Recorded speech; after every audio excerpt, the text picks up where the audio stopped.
this is how we get down. What's good, everybody? Welcome into a Tuesday episode of your favorite morning show right here live on the Stadium Network, Prime Video, DirecTV, YouTube TV. The list goes on and on. I am your host, the Coach. I navigate this ship. We have a lot of content coming out of our BTT studios. Now, we always recap, and congratulations goes out to the Indiana Hoosiers as the total comes in. And at halftime, I promise you that you didn't think that the over 47 was going to hit, but 38 points in the second half.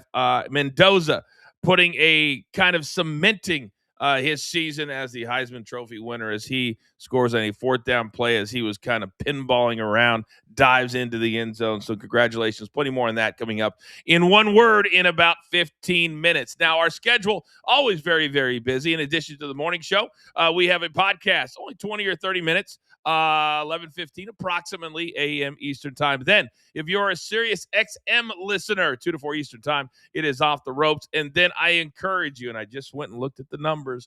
They are pretty amazing as the Coach and Bro continues to grow on our BTT YouTube page. Also, we are live on Stadium on Thursdays at 11 a.m. Eastern time. So I encourage you to go watch that. Oh, by the way, if you are a wrestling fan, Unreal comes out season 2 today on Netflix. We also want you to be a premium member. Why? Because coming up in February, we have a lot of bonus content that's going to be coming your way. Watch-alongs, premium pop-ups, a ton of stuff once we get everything situated. And you'll know what I'm talking about in the next probably 4 to 5 days. But we're super, super excited for what we have on deck coming up in 2026. All right, coming up over the course of the next hour, about 45 minutes, we got our NBA showcase. A couple of really big games tonight in the association. Also, in about 30 minutes, we always look ahead on Tuesdays because the numbers matter. Look at the total just last night. A point, half a point, absolutely matters. We look forward to the Championship Sunday games in the NFL. And also, we're bringing back one word in 15 minutes to tackle a few different topics. But I want to have a winning day, and I simply cannot do this by myself. So, there they are. Ladies and gentlemen, it's time. Let's beat those damn books. Let's go.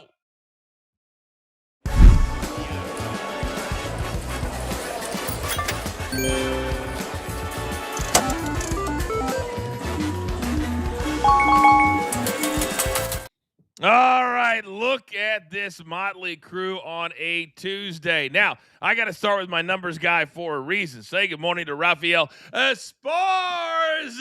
Rafael, the Hoosiers, 100-1 to start the season. Why did we not put $100 on them? Why didn't we go to Circa? They had it 200-1. Mostly it was 100-1 around it, but congratulations to Indiana. My sister and my brother-in-law were at the game because they're both Indiana grads, so hats off to the Hoosiers. Wow. Did it take them 4 hours to get out of the game last night? Because it is brutal. Some of the stories are ridiculous. I haven't talked to them yet, but I know how much they pay for the tickets. That's the same stadium that 5 years ago I paid face value. I was very lucky. Chiefs, 49ers, Super Bowl, and it took us 3 hours to get out of that parking lot. It's absolutely insanity. Now, this man, he's still in college. He's the youngest member of our team live from Dallas-Fort Worth. Young Peyton, what's good, man? Morning, guys. Congrats to the Hoosiers. Heck of a college football game, but that wasn't the best thing that happened last night. San Jose Sharks, Florida Panthers, 14 minutes left in the third. We had ourselves a goalie fight, baby. Sergei Bobrovsky, Alex Nedeljkovic going at it. That was the best thing that happened last night. If you haven't seen it, you got to go check it out. One of the goalies said in an interview that he doesn't even really know how to fight. And he was just trying not to get hit. It was an hilarious interview. Did he do a good job of not getting hit, or did he get hit a lot? They kind of just wrestle a little bit and fell on the ground. Probably looked like one of my old matches when I was in the WWE. All right, this man big in front of the camera and behind the camera for us. Say good morning to Mikey P. What's good, man? Also, Coach, I don't know how to fight, but my favorite moment from last night was Kurt Signetti going, "We couldn't protect the quarterback at all." 2 seconds later, they go to Mendoza, and he's crying, "My offensive line blocked perfectly for me tonight." I mean, there are just vast difference between the two. All I know is that Mr. Mendoza was popping bottles. He was in his own Legends Lounge. Kind of different how these college kids are celebrating these days as opposed to the old days. Hey, when in Miami, do as they do. Now, whether you believe him or not, I respect the reason he is a U fan. My condolences this morning. Soupy, what was your takeaway from last night? It was a tough first half. They got 3 downs in that first half, 0 points. You can't start slow against how good this Indiana team, even with catching up, making this a competitive game. That first half killed them. By the way, Raphael, what was the over-under? I'm sure in over there at Poly Market, the percentage of how many times they're going to show Mendoza's family, it had to be like 20 at least. Yeah, we posted it around 8.5. It blew over almost by halftime. But I mean, congratulations to them. I think it's just because the whole story of the family itself. Oh, the story's fantastic. But I'm going to stand on this. He's not going to be a good NFL quarterback. Certainly not a number 1 pick. Let's stop with that nonsense. Although the entire Raiders nation was there last night, including Mark Davis, the owner, Tom Brady, they were all in the house. All right, gentlemen, we've got to get a laser focus going here. Because every time I promise free merch, it's based off of your picks. And I haven't been able to buy any lately. So is today the day? So I have a very simple question for somebody on my guy. Raphael, best bets. You want all the smoke. Let's go. I want all the smoke because we're staying with the college kids. We're going 2 college basketball games. The first one, San Jose State, Nevada over 141. This is all on San Jose State's defense. Nevada's last 6 home games against San Jose State, 5 of them have gone over the total. Nevada averaging 78 points per game at home. This one flies over the total. And what a great SEC battle we have today. Vanderbilt versus Arkansas. Arkansas at home. I'll take Arkansas -1. Vanderbilt finally has come down to earth. They have lost back-to-back games at home against Florida and at Texas, where they lost both games, or 1 game by double digits and 1 game by 4 points. Arkansas's last 2 games, 108-74 and 86-75. They'll take care of business at home. I like Arkansas. Yeah, the flying John Calipari's are seeming to get it going at exactly the right time with about 6 weeks to go before we get to March Madness. Amazing how fast the basketball season goes. All right, Raphael, great start. All right, I'm going to go right next door. Mikey Pete, what do we got today? Well, Soupy, this one pick is for you because don't worry, Miami will remain undefeated. Miami, Ohio. I am taking the Redhawks. Did anyone know that they were about to be 20-0, second in the nation? And Coach, this is where it all comes full circle. I made this pick exclusively for you and Soupy. They're playing who? Kent State. What are we doing? Also, I'm going to take the Suns on the money line against the Philadelphia 76ers. Both teams coming off a back-to-back against very poor teams. The Sixers against the Pacers. The Suns played in Brooklyn. A back-to-back likely means Joel Embiid maybe not playing. Paul George maybe not playing. I'm going to ride with the Suns. All right, so that's the Suns money line is -110, correct? Yep. Raphael, do you have something? Oh, I thought you raised your hand. My apologies. All right. So Raphael's gone. Mikey P's gone. I can't believe you're throwing that. It's a little too soon. It's a little too soon. Although I'm very critical on WWE forgetting storylines lately. Apparently, we forgot the little segment that we're called "What Are We Doing?" We had all of 1 episode, and that was the Kent State Flashes. Maybe there'll be a question someday or an answer someday. Who's the only ones? We're going to bring that back. Heel coach. All right, 2 down, 2 to go. Soupy, my guy, you're up next. Starting with the Blue Jackets and the Senators. I'm going with the over 6.5 because both goaltenders, they are terrible. They're allowing north of 3 goals per game. Ottawa, they've allowed their total has gone over 6 in 3 straight. Columbus, 5 of their last 7. So I'm going to see a lot of goals. We're going to see a lot of goals in this game. Lightning, on the puck line against the Sharks. They've already beaten the Sharks 7-3 last week. And of their last 12 wins, 9 are on the puck line. This is the best offense since December 20th. The only ones that are averaging 4 goals per game in that time. I think they get another puck line win against the Sharks. I do too. I love that you're handling the ice for us now that it's taking center stage. Absolutely love it. Thank you, Soupy. All right, young Peyton, where are we headed today for you, sir? Taking a couple of dogs to cover today. We're starting with the Spurs at +4.5 in Houston. And this number is what it is because the Spurs just played last night, but they only had to go from Houston to San Antonio. And the Rockets are 16-20 against the spread when they're favorites. They're favored tonight by 4.5, and I like the Spurs to cover that 4.5. I also got the Minnesota Gophers tonight covering the huge 8.5-point spread in Ohio State. They're underdogs. I'm not really taking this because I don't like Ohio State. I'm taking it because I love how Minnesota's been playing against some really good teams. Kay Tyson's been putting up 21 points a game. Jalen Crocker-Johnson has been really good. And they're the reason they're going to keep this game close tonight. And they've been keeping some really close games with top 10 teams like Illinois, and they only lost to Wisconsin by 3. They beat number 19 ranked Iowa. They're way better than 8.5-point dogs, so I'm all over that tonight as well. It really is when you're talking college basketball. This is the time of year, Raphael, and you tell me from a book's point of view that you can get some really good value because there's over 300 teams in Division I basketball, and they can't keep track of all of them, can they?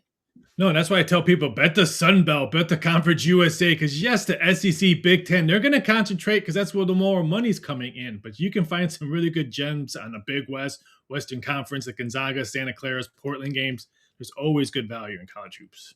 Very, very good. So I'm looking in the chat while some of you are giving out your picks. And guess who decided to show up today? Guess who's in the chat, Soupy, your arch nemesis. And he says, and I quote, light one up for the big sig. Hoosiers with a fish as one of the O's in who? Soupy, your response to your boy DG. He just became an Indiana fan like a year ago. Come on, dude. I'm glad you decided to ride a bandwagon and you get to celebrate after a year of being a fan. Now, normally I'd back you on that. But your reasoning for being a Miami fan is very, very... But at least I got 3 decades of being a fan, and I've gone through all the heartbreak of the last 20 years. That's true. You had a great 90s. You really, really did. Young Peyton, from one perspective, Soupy, to another, if TCU had won last night, would you have been in the chat this morning? Of course, without question. But I will say, we do remember Soupy's reasoning with, guys, I put a shirt on once when I was a kid, and I really liked the shirt, and I just kept it, and here I am, Miami fan. I wish that was a stretch. That's kind of accurate. Soupy, would you like to respond to your young nemesis there? Hey, man, it's true. I don't care. I was 6 years old. I was 6 years old. I loved his shirt. I followed the team. Hey, at least I didn't abandon them. I stayed with them through the Al Golden years. The Rich Rodriguez years. I think I deserve this. Rich Rod coached at Miami? Yes, he did. Yes, he did. Very brief period. Head coach? Yep. God, I think I lost some years. I lost some years somewhere. I lost some years. It was bad. God, apparently it was so bad I don't even remember it. All right, we're just getting started. Plenty more to come. We've got one word. We're going to break down Championship Sunday because it's never too early, as Raphael will tell us with the numbers, and also some big games out west tonight. Little watered down, Lakers and Nuggets, but hey, LeBron's still well, it's still a little early. We don't know if he's going to play or not. And Luka, it's still a little early. We don't know if he's going to. We'll still talk about the game, though, because we have a great time. It's Tuesday. It's Coaching Company right here live on the Stadium Network. So come on back.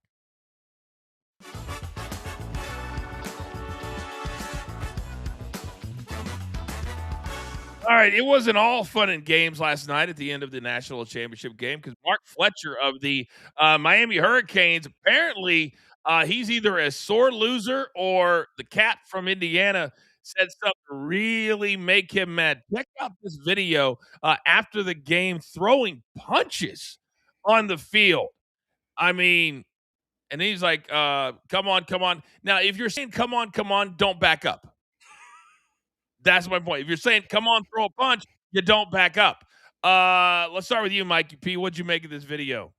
I'd rather see the goalie fight that Peyton referenced to open the show. I mean, swing and a miss, and then, like you said, Coach, come on. You can't touch me. Bad ending to what was an actual great game. Yeah. Young Peyton, your thoughts? Yeah, it's just too bad. You know, like frustration fouls in the NBA when guys turn the ball over and they do that. It's kind of like a frustration punch here for Mark Fletcher. It was a tough game. He had a phenomenal game, and they just came up short. So I think he was just frustrated. Yeah, I think so too. Hopefully, Raphael, nothing comes out of this. It was not much of anything. No, I just don't understand how you throw a punch on one player and then hug the quarterback in like 5-10 minutes afterwards. So be mad at the whole team, not just one player. Soupy, the emotions. I feel bad because Mark Fletcher he's one of the cornerstones of that offense, and he has a great story too. His father passed away a couple years ago. He still texts his father's phone number before every game, and his mother, she doesn't fly. She drives to every single one of his games. So he's got a great family. He's got, a great background. It's just too bad something like that had to happen. Yeah, they showed her a few times. 18,000 miles she drove this year to go to every single game, even to Cal Berkeley from Florida. She drove out there and back. Absolutely crazy. The story, I mean, they told his whole story last night. I thought they did a really good job of highlighting the stories. I like that they have two sideline reporters so they can have one on each team. So it was really, really good. Holly Rowe did a great job. Who's the other one? She's awesome too. Can't remember her name right now. Yeah, Molly McGrath. We're back live in 5 seconds.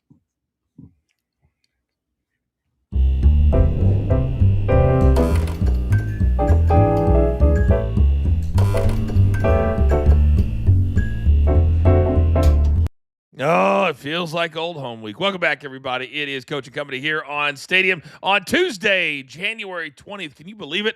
College football is officially over. Now, for the next 15 minutes or so, my guy Raphael will be in the chat. If you have any questions for him, put them in the chat. He'll answer them for you in real time. In the meantime, Mikey, Peyton, Soupy, we haven't done one word in a minute, but I thought today it might be kind of fun. So let's piggyback. We'll start with Mikey, go over to Peyton, and then down to Soupy. We're going to start where we ended last night. The Indiana Hoosiers, before the season, 100-1 to win it all.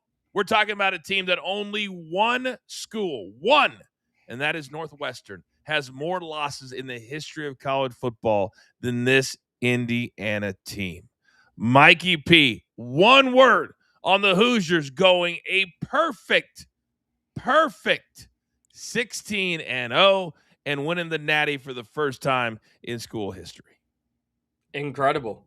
There's so many words you can use, but that's the number one thing that sticks out to me because the turnaround is incredible. The story is incredible, and I think the future of Indiana Hoosiers football is going to be incredible with Mr. Cignetti at the helm. Just respect. I want to pay my respects to Coach Cignetti because that was the most impressive college football season I've ever seen. To have his guys ready like that every week without them making any mistakes, they played perfect, literally at 16-0. Just an incredible season, and congrats to Coach Cignetti. Veterans. This wasn't a team full of blue chip prospects. They didn't have the 4 5-star guys. It was a lot of 3 and 4 year starters. Cignetti brought a lot of guys over from JMU. That cohesiveness is the reason why they played so well together and why they went the perfect 16-0. And my one word is stop. As in, stop with the nonsense that you got to have an $8 million quarterback. Stop with the nonsense that you got to have 5 stars and 4 stars all over your squad. Because they're proven you don't have to do it this way. And Cignetti won't do it this way. Now, he's going to start getting some 5 stars. Peyton, he's got your quarterback coming in next year. And so I think the talent will start to come up. but I don't think the strategy is going to change. So everybody with the NIL packages, can we just stop and look at the Hoosiers?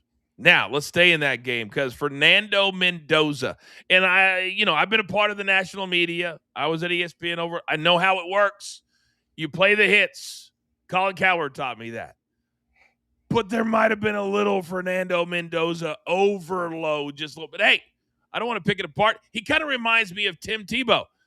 Great college quarterback, but is he a pro quarterback? And in fact, Tebow was a part of the coverage last night in Miami. So a little synergy. So Mikey P, one word on the narrative now with all of the Raiders brass on hand, including Tom Brady, of him still being a number one pick. Cemented. I know it's not what you want to hear, Coach, but they need someone to come in and change that Raiders culture. Geno Smith is not there for the long term. I don't even know if he'll be there after this offseason. They have nobody waiting in the wings for Las Vegas. You've got to bring in someone who understands the culture of winning, someone who's positive, someone who's upbeat. I think Tom Brady was there last night for a reason. Fernando Mendoza, your number one pick in the 2026 NFL Draft.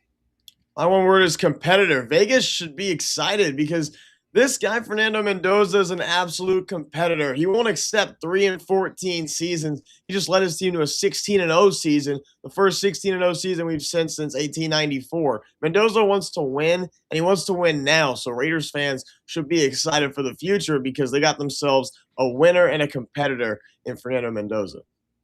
Hungry. Watching that game last night, that fourth down conversion, he was bumping through that off Miami defensive line to try to get that game-sealing touchdown, and he did. He is hungry to win games. He did it last night.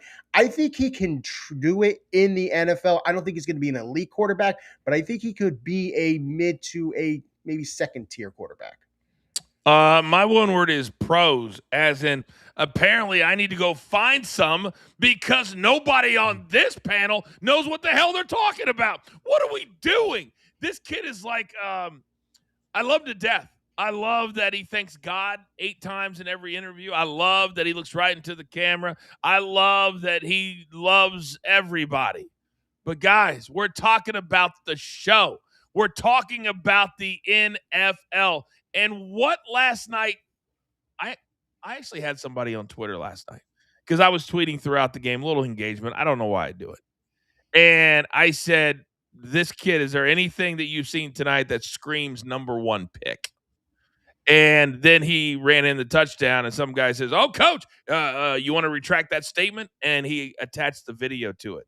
And I'm like, a 7-yard bounce touchdown changes my mind about throwing darts 40 yards down the field, throwing darts to Stephon Diggs, throwing darts to Vontae Adams, what are we talking about here? Gentlemen, maybe my one word should have been embarrassing. Maybe that should have been it. Now, I did this third topic just for you to compare in your mind. Josh Allen, Lamar Jackson, top tier NFL quarterbacks. Now, coming out of college, you remember Josh Allen? He was at Wyoming, wasn't like really super highly regarded, and he's the best quarterback he's the second best quarterback in the NFL right now. So, Mikey, one word on the fact that both guys, once again, are bounced out of the playoffs and watching from home. Chaos. There's chaos and parity in the NFL. There's chaos within their organizations. Both of them just a few years removed from winning MVP between the both of them, and they don't have their head coaches that led them to their top of the pinnacle of their career. It's absolute chaos that they're not there. And right now, I question if either of them will ever win a Super Bowl. Mistakes. Josh Allen threw 3 picks, missed some wide open receivers, fumbled the ball 3 times, losing 2 of them. But Lamar Jackson too, man, he's made some really bad reads, and he's had some accuracy issues all year, and he's so insanely gifted athletically. But we all know that there have been plenty of what are you doing moments for Lamar Jackson when he runs out of the pocket and they kind of just leave you confused. Like, why would he do that when he could have done – but lots of bad decisions from Lamar Jackson, and it just came down to taking care of the football for Josh Allen. My one word is mistakes. Optimism. Right now they're going to have new coaches coming into the season. Sometimes you just need a fresh perspective, a fresh voice, and this can reinvent, especially Lamar Jackson, because the Ravens looked stale. He looked stale even when he was playing. I don't know if that was all injury related, but Josh Allen, he needs that next step. This was his year. It didn't happen, but maybe a fresh perspective from new coaches will help. My one word is cursed. If you can't win in a postseason that does not have number 15, that does not have Lamar Jackson, that does not have a lot of the really good teams that you've had in the past, if you can't win now, when are you going to win? And he's also cursed with a bad defense. In all of his postseason losses, Josh Allen, his team has given up over 31 points a game. It's really hard when you got to score 35 every single time just to get past that particular opponent. I think they're cursed. And remember, both guys are over 30 now. And only one guy can win a Super Bowl every single year. So I'm quite certain both guys will not win a chip. Maybe one, but not both. All right, gentlemen, some breaking news over the last 24 hours. The Packers, they look to have their new head coach. They're going to be hiring, the Dolphins are going to be hiring the Packers defense coordinator, Jeff Hafley, and the Titans. Interesting move here. Robert Saleh, depending on where you're from. He was a head coach with the Jets. They were terrible. Then he went right back to the 49ers as the DC. And then apparently he impressed the Titans so much that they're going to make him their next head coach. So my question, Mikey, one word on the best available job still in the NFL. Pittsburgh Steelers. I believe that team, even without having a quarterback right now in that room that can carry them long term, I think that's the perfect opportunity. You find the right coach who has a vision to fit the pieces that you have currently on the roster, and then you team him up with a quarterback. The Steelers have a lot of cap space ahead of them. They can make several moves, but when you look at their defense, TJ Watt, Joey Porter, you look at their offense, DK Metcalf, I love the Pittsburgh opening. Mafias and Bills Mafia. It's got to be having the opportunity to to coach Josh Allen and all the talent that he has, not to mention the rest of the talent they have offensively. He's got two great tight ends, Kincaid and Knox, and James Cook, who's now had 3 seasons over 1,000 yards rushing, just had 1,600 this year. And the receiving corps, Shakir, Coleman, Cooks. However, if you do take this job, this is a win now scenario for Buffalo. And this is a head coach job opening with the most pressure for sure. But I think this is the most winningest job out there. Peyton, I can't believe you didn't take your own team, so I'm taking it for you. It's the Ravens. You still have a 2-time MVP in Lamar Jackson, and when he is healthy, he is one of the best in the league. And Derrick Henry, he is invincible. Doesn't matter how old he is still one of the best running backs in the league. I like Zay Flowers. I like Mark Andrews as pass catchers. They just need to improve that defense. If that defense can be even average, I think they are a competitor in the league. I just want to see on Lamar Jackson's face that he cares. Just show me on your face that you care and you're not lost. To me, it's the Bills. All right, about 15 seconds is all I got for this one. Kittle's out with a torn ACL. Kelsey is just getting old. One word on the thought of both of them not being around in 2026. Incorrect. I believe Kittle plays by midpoint of next season. You got Kittle, Travis Kelce going to move on to podcasting. He'll be backstage for every Taylor Swift concert. But George Kittle just loves playing the game, and he's just been really unlucky. I really hope he makes a great return. I got Kittle. Nope. I think they're both coming back. I don't think Kelce wants to leave the way they left this past season. And I think Kittle can return if they're competitive, I think he could come back by late November. What? What is wrong with you guys today? This is a torn Achilles. And he's over 30 years of age. This is a full year injury. When did he get hurt? 2 weeks ago? January? I'm very disappointed in you three today. Very disappointed in you three today. All right, still to come. Raphael will be back. We'll be looking at numbers. We'll be looking at Championship Sunday. We got 2 really good matchups. We got 1-2 in the AFC, and we've got 1-5 in the NFC, but they played the best game of the entire season. time to talk who's going to the Super Bowl next, right here. It's Coach and Company live on Stadium.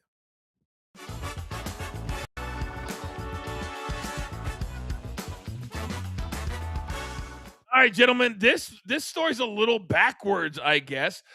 So Fernando Mendoza was gifted from a teammate. And if there's ever a story that told you that players are getting too much NIL money, it's this one. A teammate, because of his leadership, gifted Mendoza a $50,000 necklace or chain, as the kids call it. Young Peyton, you're the closest to this age group. What do you make of this story? I think a $50,000 chain is just ridiculous in college. They can all afford it now, which is just insane. And I was actually just thinking about, how I'm having like oatmeal for dinner and stuff. But all these guys are out there getting chains and all that stuff. I'm the college kid that's trying to save all this money. These are the guys in my class, and they're doing this. So it's kind of, I'm like, wow, what life actually could have been, huh? Yeah. My guess is you're going to go a lot farther than they will. That's just my guess. Mikey, your thoughts? Listen, move over Kirk O chains, right? Because Kirk Cousins, I don't ever need to see you with a chain anymore after Mendoza. And you already know, Coach, with that number 1 pick coming for Fernando, he's like, hey, big dog, I'm going to get you a $100,000 chain after I sign the contract. You know he's giving back. Soupy. I hope he does wear that chain to the NFL draft and he's rocking it the whole time when he does become the number 1 pick. You're right. This is backwards. That's not how it's supposed to go. It's supposed to be the quarterback gifting his offensive line. Let's hope in the upcoming weeks with that national championship money now that he is going to repay his offensive line. Yeah, I don't know how much NIL money he actually got, to be honest. It seems like everything's different in Indiana. Maybe Mark Cuban, Raphael slid him a little kish under the table, perhaps. First he drops the F-bomb on TV. Now he's wearing gold chains. What's he going to be like today after he's hung over and wakes up? Oof. Do you think he drinks? I know he was at 11. He was at 11, the nightclub 11. Raphael, you ever been to 11? No. That they wouldn't let me. doesn't He's usually in surprise bed me. by 11. I wish. We are back live on Stadium in just 5 seconds.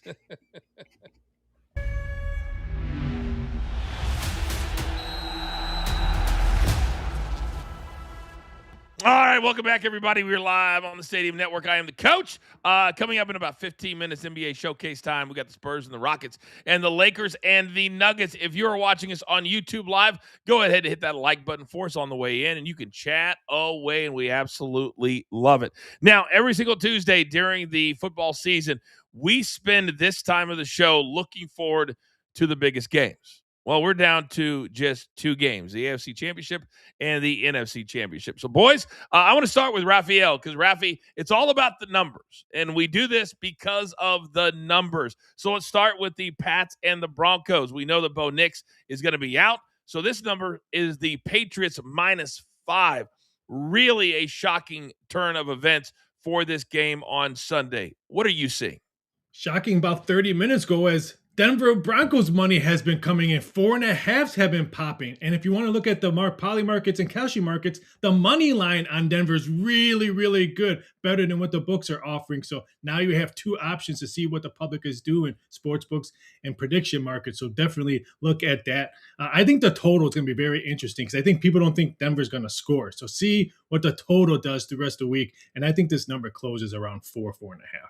Okay, so we've got the books. We have the predictive markets. Let's bring my guys back in. Let's start there. Peyton, I'm going to start with you because obviously the number is where it is.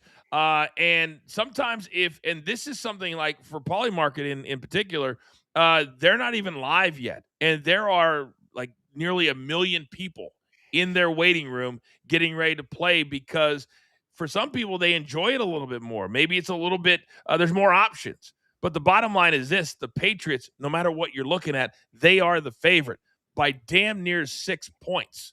So let me start with you. Should the Patriots, with Bo Nix out, be at 6 or 5? Well, in Jarrett Stidham, we don't trust, I guess, if it's 6. So I just don't think that they have a chance in this game. And it comes down to the quarterback play, right? Drake May has just been too good all season to match up and lose to someone who hasn't even thrown a pass yet this year. It's not happening. it won't happen, and it'll be because of the Patriots defense, who allowed just 16 points to the Texans. They made C.J. Stroud look like a puppy, and I really couldn't tell the difference if that was C.J. Stroud or Soupy in a helmet and pads. I mean, he just did not look like an NFL quarterback out there. Patriots defense just embarrassed him.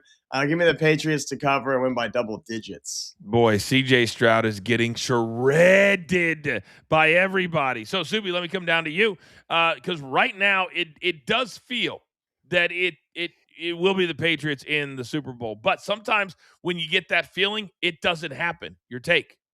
I have that same feeling, and I think it's going to happen. And it's not just because of how Drake May is playing. It's that defense. When you make C.J. Stroud and Justin Herbert look small, what do you think they're going to do to a backup quarterback? And even if the defense doesn't play well, I think I'm fully convinced now that Drake May is an MVP. Just the way he has just blossomed in his second year, and especially now in the playoffs, coming up big. I just think this is a runaway for the Patriots. Yeah, man,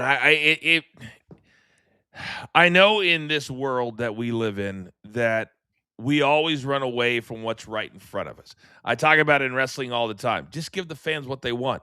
Well, what's expected here, what everybody wants, is a blowout by the Patriots, because I have a feeling that most of the bets will involve the Patriots in one way, shape, or form, despite what Raphael just reported. Mikey P, your take? I'm going to have a little stay on your toes play here. I would look at sprinkling something on a anytime touchdown for the Broncos defense. Drake May is obviously the best quarterback on the field, but this Broncos defense, a lot better than the Houston Texans, in my opinion, throughout the entire course of the year. I think the Broncos defense can put some points up on the board. I like the Patriots to cover. They will win this game, but I do think the Broncos defense can help put some points up on the board. This is so fascinating. We're going to be looking at this game in so many different ways throughout the week. But, Raphael, real quick, before we get over to the late game, I feel like in this one, props will be very few and far between as far as anything that we would feel good about playing. What do you think? Couldn't agree more. Let's face it, this is the appetizer. The second game is the meal. So I think prop betting will probably be very limited because of the quarterback play. But don't forget, everyone was on Indiana yesterday. And who covered?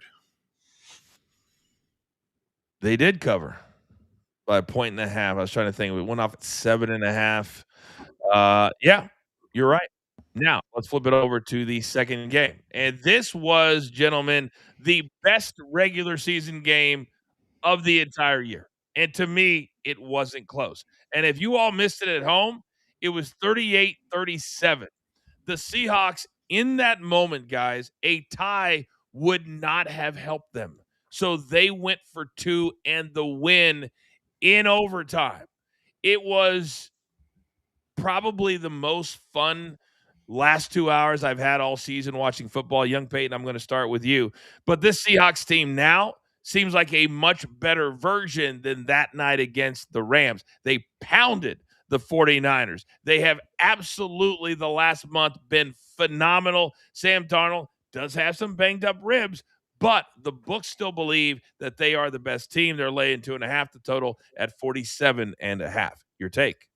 I think Charbonnet being out is a big loss for Seattle. He had a touchdown in that game that you just mentioned. Darnold's going to have to throw it a little more because the Rams are going to be all over Kenneth Walker III, and I think he throws 2 or 3 picks in this game, and the Rams win because they win the turnover battle. And Sam Darnold is hurt, as you mentioned. He's got a bad oblique, and I know everyone's banged up right now at this point in the year, but if it's worth mentioning, he must be really banged up. And Stafford has too many weapons, and they sneaked past the Bears. That was Chicago's game, but the Rams got by, and I think that was their fluke offensively because their offense isn't going to go out there and stink it up again. They're too good. I think they're going to put up a lot more than just 20 points in this game. Yeah, man. I feel really bad for these players that are getting hurt in January in the playoffs because it's almost a 2-year injury. You get bounced from the playoffs and then at least half a season. Charbonnet, he could be out the whole year. It's a torn ACL, right? Is what he tore. Mikey, let me come over to you then. So the Seahawks at -2.5. The way they looked against the 49ers last week, they start off with the kickoff for a touchdown. They're up 17-0 before you can even blink an eye. and the Rams really struggled in a very cold Chicago. Which do you think was the real team performance last week? Seattle Seahawks. Given the point that everyone is injured coming into this stage of the NFL postseason, for me, I'm going to look at defense and special teams all the way through the end of the Super Bowl, and I trust Seattle more than I do Los Angeles. If the Bears' very vulnerable defense was able to hold Puka Nacua to less than 100 yards, I absolutely believe the Seahawks can do the same thing. No Charbonnet, you lose a guy who had 12 touchdowns on the season for the Seattle offense. I still trust Kenneth Walker, who had 3 against San Francisco. Give me the Seahawks here. By the way, to address our chat queen, she said, so Aaron Rodgers was late 30s when he tore his, just saying. And Kimberly, did you see him play in the season right after he tore that Achilles? Couldn't move. Could not move. Just saying. Still love you. Soupy, let me come over to you, big dog. Because this right here, much like the first game, it's screaming to me, just play the minus 155. The Seahawks win. They go to the Super Bowl. It's all good. A double nickel for you? I would have went in the opposite direction going into the playoffs because I loved the Rams, but I have not liked the way they've played these last 2 playoff games. They should have convincingly beat the Panthers after they got demolished by them in the regular seasons. They should have been made those adjustments, and they almost lost that game. And I don't know how much that game against Chicago was the weather. I know they don't play well in the cold, but that defense didn't even play that well against Chicago. So I'm throwing my confidence to the Seahawks right now because I think they're going to give Ken Walker 25 touches. Let him run the ball. Take the ball away from Sam Darnold's ability to pass because he can throw picks, and you give him too much time in the pocket, and the Rams will demolish him. So I think it's going to be all on Kenneth Walker to move the ball in this game. He's been very injury prone as well. Raphael, I want to come over to you and look at the numbers from a book perspective or a predictive market perspective. What do you got? It's going to be very interesting because I think traders and bettors would be pretty much the same. If you like the Rams, wait till it moves to 3. I think this one closes at 3. I think Seattle money line, like you said, minus 155. I think bettors are going to take that and not the minus 2.5. So we'll have to move it to 3. Take the +3 if you're the Rams. If you like the Seattle Seahawks, grab the 2.5 now. I talked to a bunch of traders and traders last night, and they were telling me the same thing. A lot of Seattle Seahawk money will come in. And it's the late game. So what are we going to do? You always bet the favorite in the late game. And I just think the bettors realize how the Rams struggled against the Bears. You always bet the favorite, 6:30 p.m. Eastern time. It's going to be cold. It's going to be nighttime. And as we look at the prop side of things, we only have about 90 seconds, guys. Peyton, I'm going to start with you. Last week, Jackson Smith-Enigma, 3 catches, 19 yards. He did nothing. Puka, average game for him. All of his unders came in as well. Devontae, his unders came in. Do any of these overs come in this week? I like Puka. I think Stafford, if they're going to go down, they go down with at least trying with their guy, and they're going to target him as most as possible. I think Stafford's going to be all over Puka in this game, trying to hit him as many times as possible. Any of these big weapons, Mikey P, you're willing to play early? Yeah, Jackson Smith-Njigba, and then a little one on the side here, A.J. Barner, the tight end for the Seahawks. Sam Darnold will have to pass it more. A.J. Barner is a red zone threat. Soupy, what about you? I don't think so. I think they're going to both have confidence in their run game. Kyren Williams was a big part of that win against Chicago, and I think Kenneth Walker is going to be a big part for Seattle in this game. When you have weapons like this, Raphael, where do you think the numbers will jump around to as we head into Sunday? I think Stafford completions is going to be a really popular bet, so look out for that one. And I think the running game of Seattle. Everyone thinks with Zach Ertz out, I still think they're going to run the ball, and I think the tight ends of Seattle are both going to have big games. All right, very, very good. All right, again, 3 o'clock Eastern on Sunday is game number 1, the Pats in Denver to take on the Broncos in game number 2, 6:30 p.m. Eastern live from Seattle. And by Sunday night, we will know who will be represented in the Super Bowl. And we know this, it'll be a different kind of matchup, which I think will be kind of fun. I really, really do. All right, coming up on the other side, it's time to look into the NBA showcase. And I'm telling you right now, I'm digging in. I've got my hands in the dirt. Because for the next 2.5 months, damn it, we're going to beat the NBA. We're going to do it as a team. It's not going to be easy, but we're going to do it as a squad. We're talking showcase. We lock it in, and we wrap up a great time. That's how you start your day. This is Coaching Company live right here on Stadium.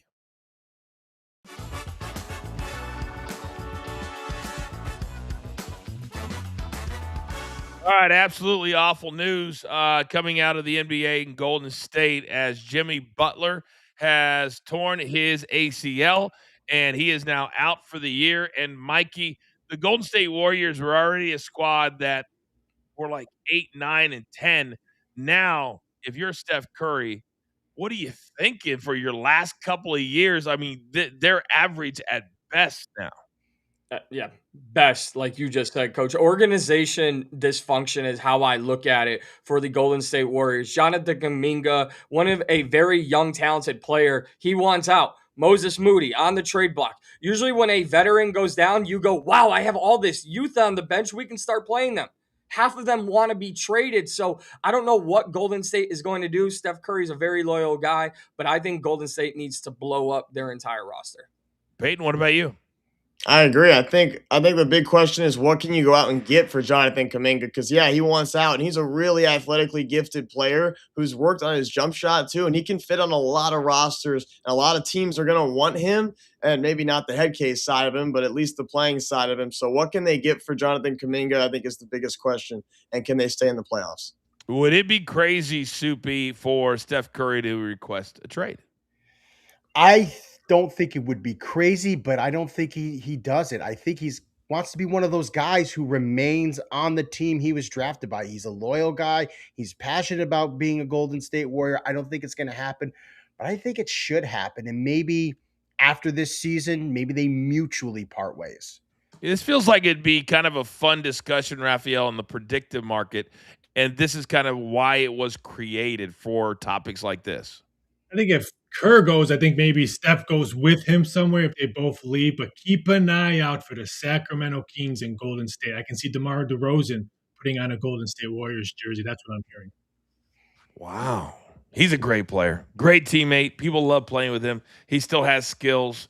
He's kind of has the same kind of skills that Jimmy Butler has. 15 feet and in, tough, good athlete, one-on-one. He can do all that kind of stuff. All right, it's time to talk NBA. We're back live in just 5 seconds.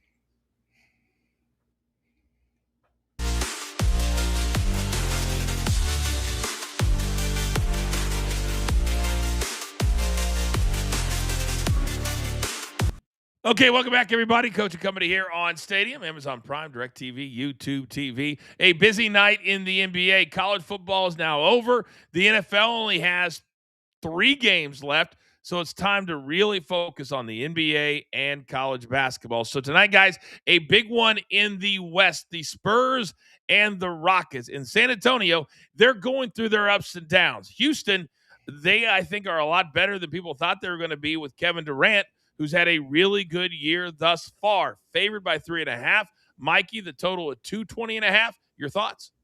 I like the Spurs to cover in this one. And Coach, let's not bury the lead. We know everyone in the sports world watches this show. We know Victor Wembanyama loves you because he just shaved his head. He's now bald. Bald Wemby is upon us. I'm riding with the Spurs. He said he had to change it up a bit. I'm riding with the Spurs in the over tonight. I may or may not have gotten a DM asking for, what do you put on it? It takes a lot of care. Young Peyton, I wonder what it would take for you to take it all off upstairs. I don't know, but we're not going to get into that. The Rockets haven't looked that good, guys. They've been in some really close games with some really bad teams. They only beat the Pelicans by 9 at home, but I will give an honorable mention pick here for best bets. I was going to throw this in there. I love Kevin Durant tonight. He just went 5 for 18 from the field and 1 for 8 from 3 at home in that Pelicans game. I think he bounces back and has a huge game scoring tonight, again, at home. That being said, I got the Spurs covering as my best bet and maybe even winning this game because I think it'll be close. All right, 2 on the Spurs. Soupy, what about you? I got to go with the Spurs here. I just think they're playing a lot better. The Rockets, they're great at home, and the Spurs are struggling on the road. But I just love the way the Spurs are up and down, but I just love the way that they're starting to get cohesive. And I think that just the Rockets, even with the injuries, I like the Spurs tonight. Yeah, Soupy used the word cohesive. Not sure if he knows how to Oh, anyway. Raphael. EOE. What was that? Nothing. No. Sorry. I ruined your flow. That's on me. Raphael. I was hoping that he would spell it, but it's very interesting. The past 45 minutes, all Houston money has been coming in. It's 4.5 and 1.5. So if you like Houston, you missed a better number. If you like San Antonio, I think this one closes around 5 and even 5.5. Wow. It's going to go up that much in the next 8 hours? Normally, if you see a 1 to 1.5 point movement at not even 11 o'clock Eastern Standard Time, then the copycat bettors will say, ooh, I'm going to go with the line movement. It wouldn't shock me if we see 5 or 5.5. All right. Very good. All right. Let's stay in the West. A big one that normally, if both teams were at full strength, this would be an absolute banger every single time. The Lakers are without Austin Reeves. The Nuggets are without their MVP and a couple of other guys too. So the Lakers somehow on the road, Mikey, are favored by 2.5. We do expect LeBron to be playing. We do expect Luka to be playing. And they did just hold Toronto to 93 points. Your take?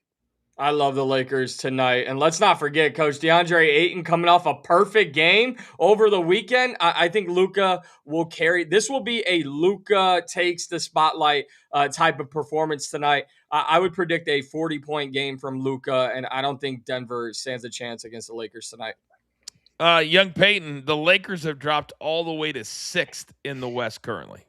I really like Jamal Murray, who's expected to play after messing up his knee and only playing 15 minutes the other day. He's back tonight and ready to go. I think he has a big game. I got the over 229.5 or whatever it is in this game. I think they put up big points tonight on both sides. These are two of the best teams in the NBA in field goal percentage. Denver shooting 50%, the Lakers 49.6. That's 1 and 2 in the league. Pretty impressive.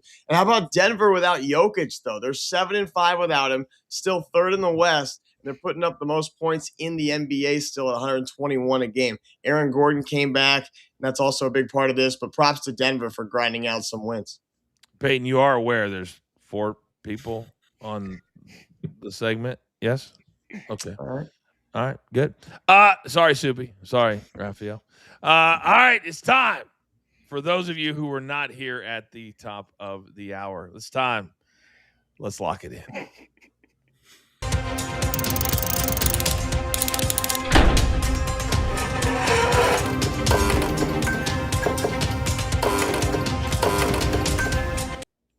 All right, 10 seconds or less, 1 or 2 nuggets. Peyton is all that I need. In fact, let's start with the youngster from Dallas-Fort Worth. You are up, sir. Got the Spurs plus 4.5 and the Gophers plus 8.5. How was that? Was that good? No. Soupy, you're up next. Blue Jackets, Senators over 6.5. Both are allowing north of 3 goals per game. Columbus 5 in their last 7, over 6 goals, and Ottawa in 3 straight. Lightning puck line. They have the rest advantage, and they've already beaten the Sharks 7-3 earlier this year. I like the ice right now. A lot of scoring going on this year in the league. Raphael, talk to me.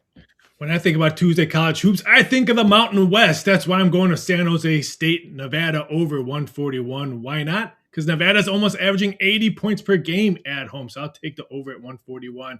And then give me Vanderbilt to go down for 3 straight games. That's why I like Arkansas -1. Arkansas's last 2 home games, they beat South Carolina 108-74 and Tennessee. I think they make it 3 straight at home. I loved John Calipari is one of my new favorite coaches in the last 3 or 4 years. I think I've told you guys that story before. Mikey P, what do we like tonight?